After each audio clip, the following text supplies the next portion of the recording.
All right, April, thanks very much. We're coming up on 8:15 after drastic cutbacks to international and domestic air service. A lot of airlines are taking on some radical changes during this time of the coronavirus. American Airlines switched to cargo-only flights.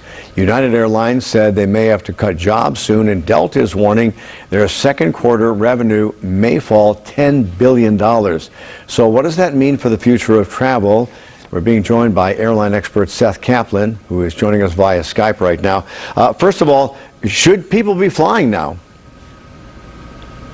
You know, the very basic advice hasn't changed from a couple of weeks ago, but everything else in the world has. Had you asked me that same question, Eric, a couple of weeks ago, I would have said, look, getting on an airplane is no different from any other group of people that you surround yourself with, right? So, hey, if you're still going to the movies, nothing really special about the airplane. You know, the myth about dirty airplane air, that's not really true.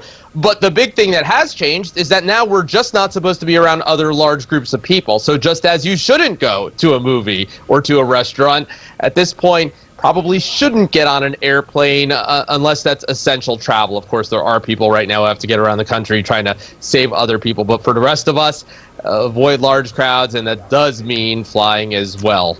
And Seth, if you do have to fly somewhere, you've got some advice for people. And I assume, are airlines, are they trying to distance people within the plane? Are they not, booking a lot of flights? They're not booking a lot of flights anyway, but I mean, will they let you sit away from people?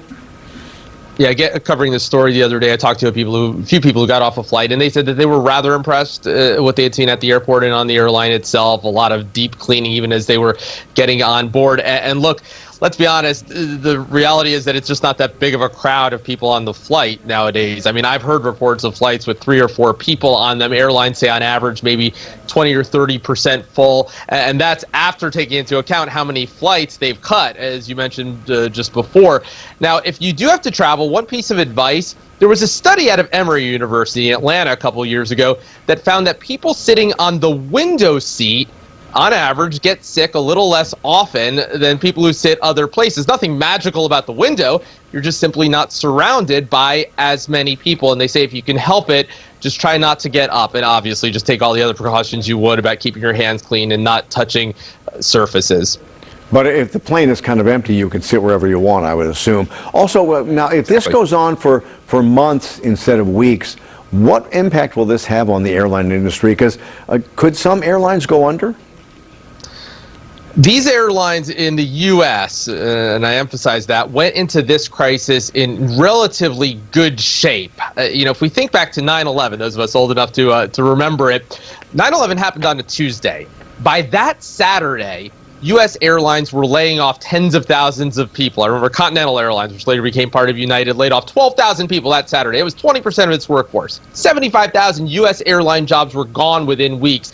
This time, the major U.S. airlines haven't yet laid off anybody directly. Now, all kinds of other people are impacted already, people who work at the airports and so forth. But that just sort of shows you how going into this, they were in better shape. Now, the problem is, they say that this crisis is actually worse. With 9/11, that awful first day turned out to be the worst day. This time, it just keeps getting worse. And so hard to imagine even the airlines themselves, if this goes on, depending on what kind of government aid they get, won't be laying off people. They're already asking people to take voluntary unpaid leave. Around the world, a different story. There are already airlines in other countries that have disappeared because of this. All right, Seth Kaplan, thank you very much. Appreciate your time.